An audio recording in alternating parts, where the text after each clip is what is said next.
Ustazah Puji. Nah, pada kesempatan kali ini Ustazah Puji bukan mau membahas pembelajaran, akan tetapi Ustazah Puji mau membahas soal-soal yang kalian sampaikan ke Ustazah Puji. Nah, pada kesempatan kali ini yang mau kita bahas adalah pertanyaan-pertanyaan kalian pada muatan IPA ya. Kita mulai saja ya, agar pembahasannya lebih cepat dan semua soal bisa kita bahas bersama-sama. Nah, dari kemarin malam Ustazah sudah mencatat semua pertanyaan-pertanyaan dari kalian. Nanti Ustazah akan bahas satu-satu dan Ustazah sudah siapkan para tulis juga agar kalian lebih paham lagi. Kita mulai dari pertanyaan yang pertama. Dan Ustazah sengaja tidak mencatat siapa nama yang bertanya ya.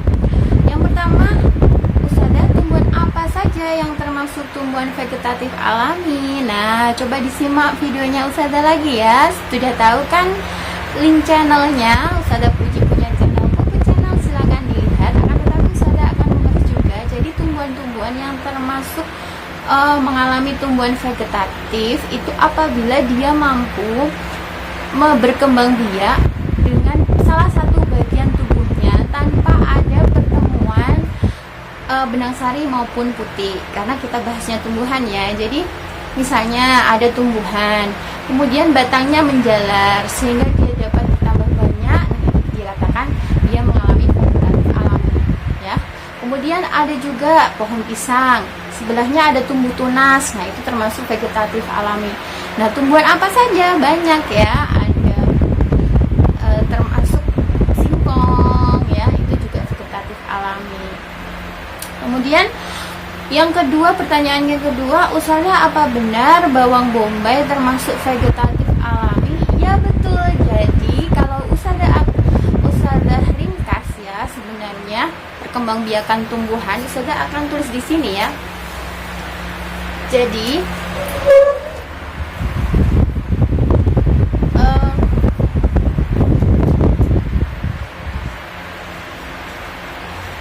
perkembangbiakan tumbuhan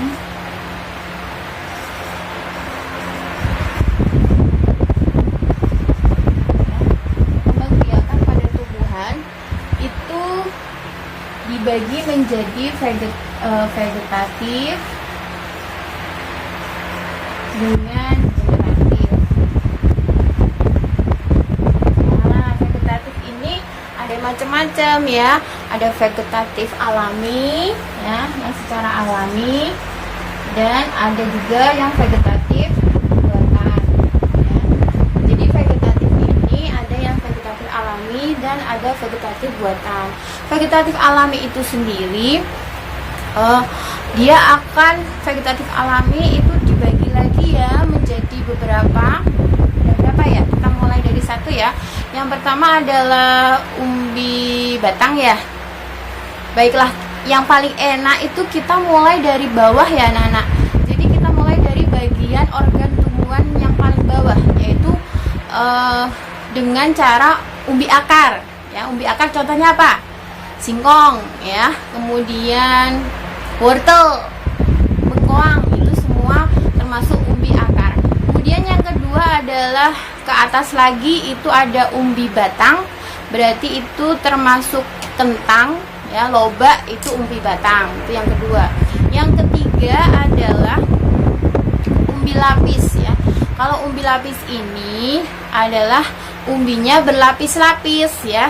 Contohnya adalah bawang bombay, bawang merah, itu termasuk umbi lapis. Yang keempat ya, yang keempat adalah itu tunas ya. Tunas itu tumbuh di pangkal batang. Nah, contohnya apa? Kalau kalian bisa lihat itu pohon pisang di pangkal batangnya itu kan ada tunasnya di sebelahnya. Nah, itu termasuk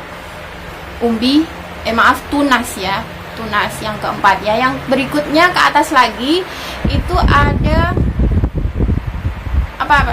Yang di daun yang bintik-bintik itu namanya spora ya. Spora itu terjadi pada tumbuhan paku-pakuan dan lumut ya. Kemudian tunas adventitia adventif ya. Tunas adventif kemarin sudah Ustazah jelaskan bahwa tunas adventif itu adalah tunas yang tumbuh selain dari pangkal batang. Jadi misalnya tunasnya tumbuh di akar seperti sukun. Nah, itu termasuk tunas adventif atau juga disebut tunas yang selain dari pangkal batang. Apa ada lagi Ustazah? Ada lagi ya, ada banyak ya. Jadi tadi sudah berapa? Ada 6 ya yang secara vegetatif alami. Yang pertama adalah umbi akar, yang kedua adalah umbi batang ya. Yang ketiga adalah umbi lapis, yang keempat adalah tunas, yang kelima adalah spora. Satu lagi tunas adventif ya. Jadi ada berapa tadi? Ada 6. Contohnya diingat-ingat ya. Yang pertama tadi umbi akar siapa? Singkong ya. Umbi batang kentang sama lobak. Terus kemudian setelah itu tunas pisang, bambu ya. Kemudian spora paku-pakuan, lumut. Kemudian tunas pisang, bambu. Tadi sudah ya. Tunas adventif cocor bebek. Nah, sekarang kita masuk yang ketujuh ya. Ke yang ketujuh itu adalah akar tinggal atau rizoma. Jadi, kalau Ustazah singkat itu akar tinggal atau rizoma. Ya, kalau dulu ada muridnya Ustazah namanya Rifdan ya. Akar tinggal ya. AT Rifdan ya, AT Rifdan akar tinggal atau rizoma. Kemudian GGS loh, kok ada bukan ganteng-ganteng serigala ya, bukan ya. GGS itu singkatan biar enak apa? Geragi atau juga disebut sebagai stolon. Jadi ada berapa ini? 8 ya. Tadi tambahnya apa? AT Rifdan apa? Akar tinggal rizoma. Yang ke-8 tadi apa? GGS. Apa GGS? Geragi atau juga disebut stolon ya. Nah, bedanya dua ini apa ya? Kalau akar tinggal itu yang merambat adalah batangnya. Terus GGS juga batangnya. Maksudnya geragi atau stolon juga batang. Bedanya kalau akar tinggal itu merambatnya di dalam tanah, tapi kalau GGS di permukaan tanah ya. Pernah tahu lengkuas, kunyit? Nah, itu batangnya merambat di dalam tanah. Berarti pakai GGS apa AKT? Akar tinggal atau geragi? Pakai akar tinggal. Jadi kelompok lengkuas itu akar tinggal, sedangkan GGS atau geragi atau stolon itu batangnya merambat, tapi merambatnya di atas permukaan tanah. Contohnya apa? Contohnya rumput teki, stroberi, dan masih banyak lagi. Seperti itu. Sudah jelas ya, jadi contoh-contohnya. Kemudian yang ketiga, apa yang dimaksud dengan perkembangbiakan alami dan buatan? Nah, yang alami sama buatan ini yang tadi ya, vegetatif tadi ya. Vegetatif itu ada yang alami sama yang buatan. Kalau yang alami itu berarti tumbuhan itu sendiri yang melakukannya tanpa bantuan orang lain, tanpa bantuan manusia. Pertanyaan berikutnya, dari mana muncul spora ya? Dari mana munculnya spora? Jadi spora itu merupakan inti sel atau sekumpulan sel yang mengalami masa dorman, ada bentuk bulat, ada bentuk persegi, dan kemudian dia berkumpul ya di dalam kelompok spora itu membentuk sorus, kumpulan sorus itu membentuk kotak spora. Nah, dia itu merupakan bagian sel yang merupakan hampir mirip seperti biji. Bedanya kalau spora ini berasal dari inti sel ya, akan tapi biji berasal dari pertemuan sel kelamin jantan dan sel kelamin betina. Makanya itu perkembangbiakan dengan spora itu disebut sebagai perkembangbiakan secara vegetatif karena tidak melibatkan sel kelamin jantan dan sel kelamin betina. Dan spora itu dimiliki oleh tumbuhan lumut tumbuhan lembut itu contohnya apa ya? Tumbuhan lembut itu contohnya tumbuhan suplir. Dia tumbuh di tempat-tempat lembab, di dekat sungai, di dekat tembok kamar mandi yang bagian belakang di luar rumah. Nah, itu biasanya ditumbuhi oleh tumbuhan paku-pakuan. Spora ini ya mirip seperti biji, dia berguna untuk persebaran spesies pada tumbuhan paku-pakuan, sehingga paku-pakuan dapat mempertahankan spesiesnya. Nah, dia jika berada pada tempat yang cocok bagi dia, maka dia akan tumbuh menjadi individu baru ya. Nah, sekarang kita mau membahas, Ustazah akan mau membahas soal-soal yang Ustazah berikan ya tadi pagi, agar kalian sudah tahu mana jawaban yang benar ya. Jadi ini ya modulnya yang Ustazah bagi tadi, Ustazah akan bahas satu persatu. Tumbuhan sahabatku, pernahkah kalian mengamati bunga sepatu ya maksudnya? Pada awal pembahasan subtema kita sudah bahas tentang bunga sepatu itu. Kenapa Ustazah buat bunga sepatu? Karena bunga sepatu itu adalah bunga lengkap, bunga yang memiliki kelopak, bunga yang memiliki mahkota, benang sari, putih, dan dasar bunga. Nah, sudah tahu kan kalian perkembangbiakan secara generatif ya. Jadi perkembangbiakan ya Ustazah perhatikan ya di papannya Ustazah, itu ada perkembangbiakan vegetatif dan generatif. Kalau generatif ada pertemuan sel kelamin jantan dan betina, kalau vegetatif tidak. Nah, vegetatif ada yang alami dan ada yang buatan. Kalau buatan oleh manusia, contohnya mencangkok, mengenten, ovulasi, kemudian stek ya, kultur jaringan, itu termasuk semua buatan karena yang buat manusia. Tapi kalau alami tumbuhan itu sendiri. Kita balik lagi ke modul ya.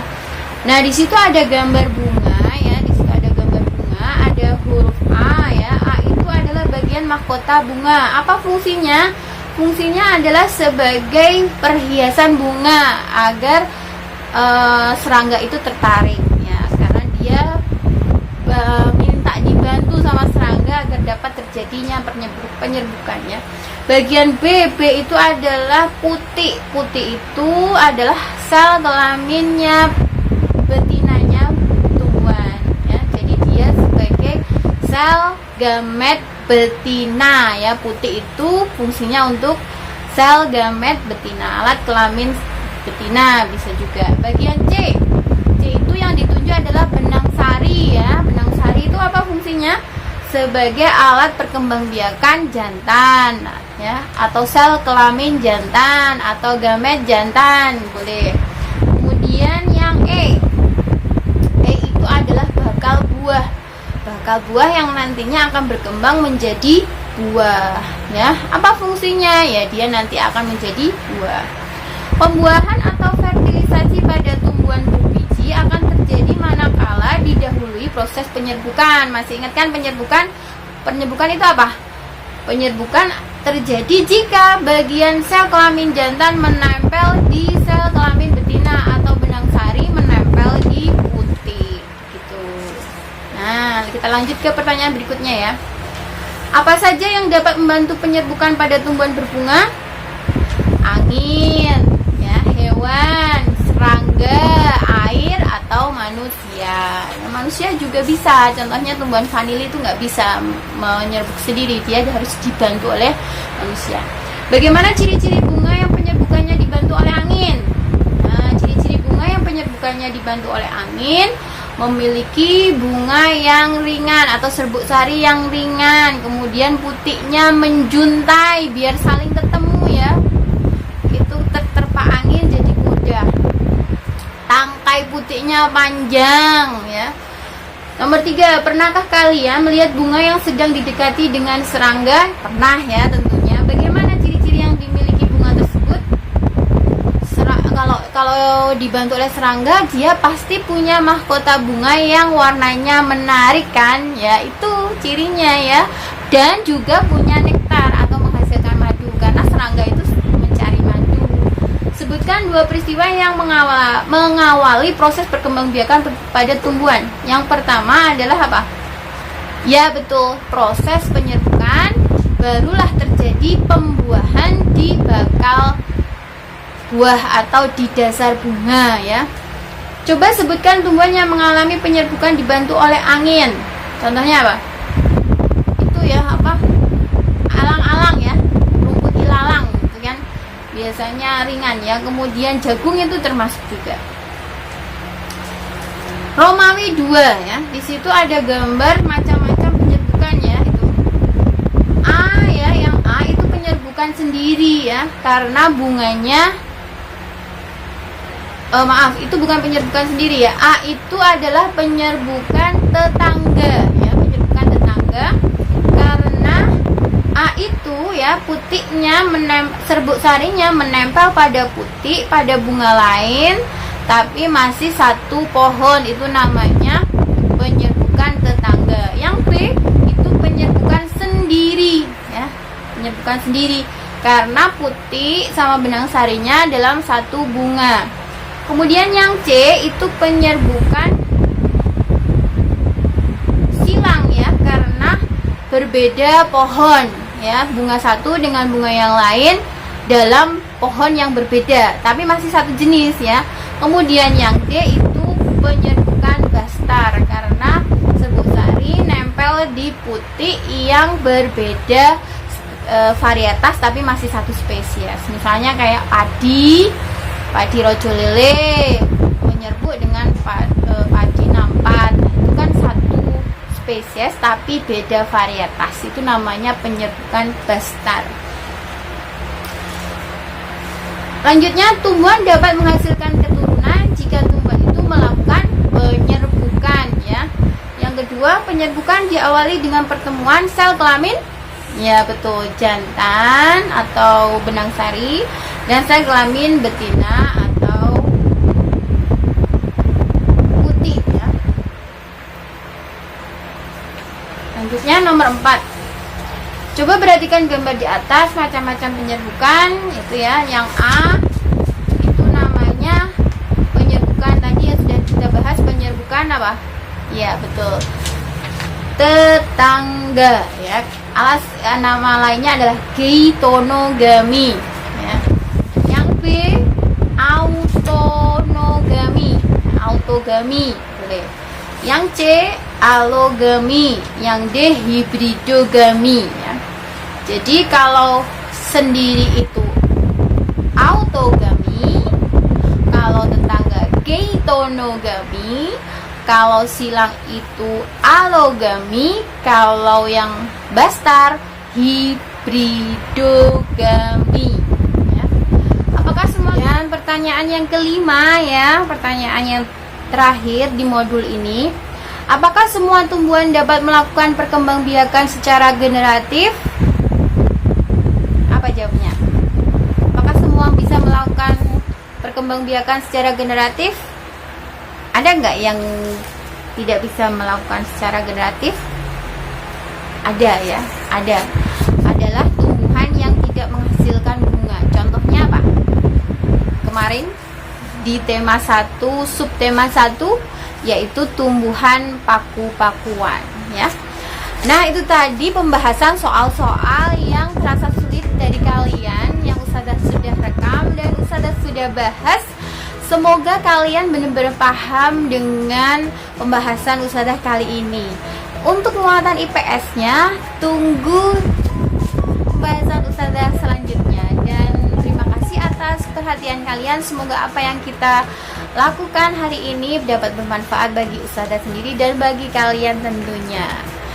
Dan apabila pembahasan kali ini merasa bermanfaat dan untuk kalian atau teman-teman yang baru melihat pembahasan dari saya, maka tolong di subscribe dan like, share ya, karena dengan begitu manfaat ini akan menyebar ke mana-mana.